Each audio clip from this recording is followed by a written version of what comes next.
Everyone learns in school that the Catholic Church was the big enemy of science. Well, you know who doesn't believe that anymore? Professional historians of science. Join me today on the Catholic Church, Builder of Civilization, and we'll learn the truth.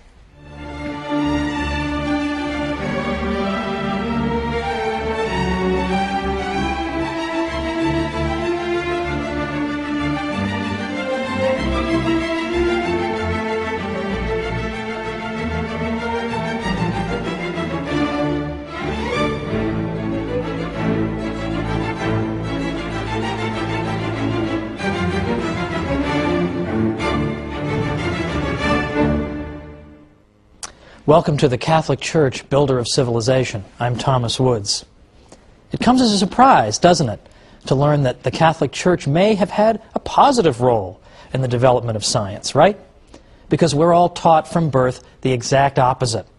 In school, in the media, in movies, scientists are always brave martyrs against the ignorant church that wants to suppress their findings.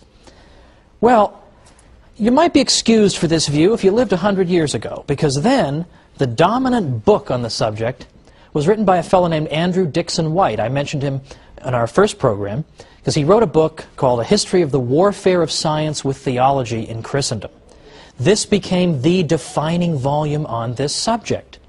But it is full of nonsense. In fact, it turns out that in White's book, you actually read that the Catholic Church taught that the earth was flat. Now, we saw last time there is not the tiniest stitch of evidence for that. But White, anxious to portray the church as silly and backward and ridiculous, simply repeated what other historians had said without bothering to investigate it. That was the quality of his book. Since then, White's book has been so dramatically overturned that you'd think we'd be reading something about it. We'd hear, hey, the Catholic Church, after all, played an important role in the sciences, but instead, we hear only crickets. There's no real anxiety, there's no anxiousness to get to the truth in this matter. I wonder why that is. Well, there are a lot of modern historians who, unlike Professor White, are still alive and who are doing work right now and who have concluded that, in fact, the Church has played at least some kind of positive role, and some scholars even go so far as to say that the Church had certain ideas that were indispensable to the development of science. That's the opposite of what we hear, right? But you have scholars saying this all the time. Thomas Goldstein, Toby Huff, A.C. Crombie, Edward Grant, David Lindbergh, Professor Heilbronn at Berkeley, and many others. So what are they saying?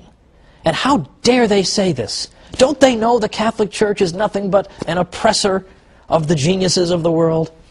Well, let's look at some of the claims that these new historians are making. And by the way, they are not all Catholic. Some are Catholic, some aren't Catholic. I've deliberately gone out of my way to consult historians of science who are non-Catholic, some of whom are even anti-Catholic, in order to show that this is for real. This isn't a bunch of Catholics writing some books to make the Church look good. This is the consensus among professionals today.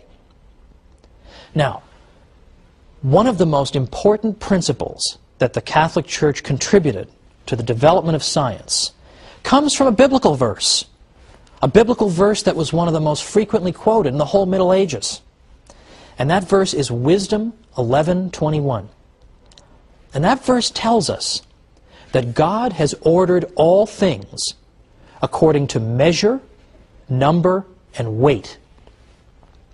Okay, so that doesn't sound explosive right off the bat, but I promise you it is. God has ordered all things according to measure, number, and weight. What did people take that to mean?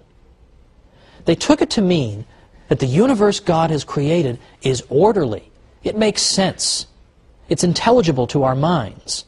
It's mathematical. It's ordered according to patterns. Measure, number, weight. There is something mathematical about the universe. St. Augustine, for example, said God is like a great geometer. He's a great practitioner of geometry. So for anybody watching who hated geometry, hated math, well, St. Augustine is implicitly rebuking you, because in fact mathematics is really a language that God uses. in ordering and fashioning this universe that he's given us. So the Christian tradition, through this wisdom verse that was quoted all through the Middle Ages, dramatically amplifies an existing tradition in the West, going back to the 6th century BC, and the great pre-Socratic philosopher and mathematician Pythagoras. In the 6th century BC, Pythagoras had said, you know what the universe is made of? It's not made out of air or water or earth, as some of his contemporaries had said. It's made out of numbers. That's the fundamental constituent of our universe. Not physical stuff, but numbers, math. Math is everywhere. And this Christian tradition, building on Wisdom 11:21, took Pythagoras' obscure insight and in effect developed a whole civilization around it.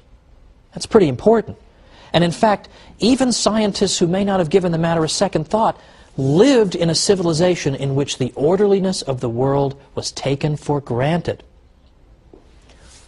So, for example, let's consider the gentleman who drew up for us the first periodic table of the elements, Dmitri Mendeleev. He so believed that the universe was orderly that when he began arranging the elements, and perhaps you've seen the periodic table of the elements, got all the constituent parts of our world, and they're listed according in rows, and then a series of rows creates columns, and he found that elements that were next to each other on the table possessed similar characteristics. Well, then he got to about element number 21, and there was a gap there.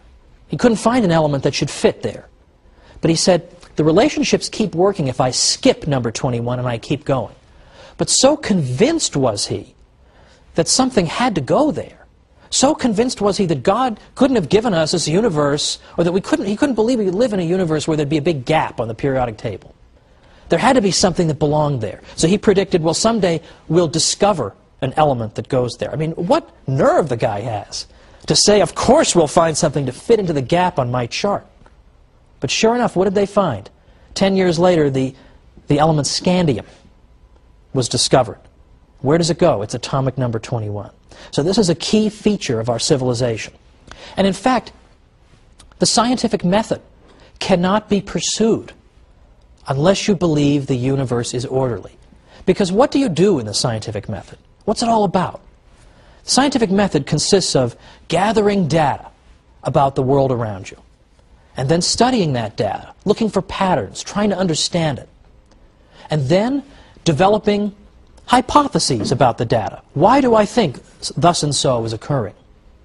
And then devising experiments to then confirm or disconfirm my various hypotheses.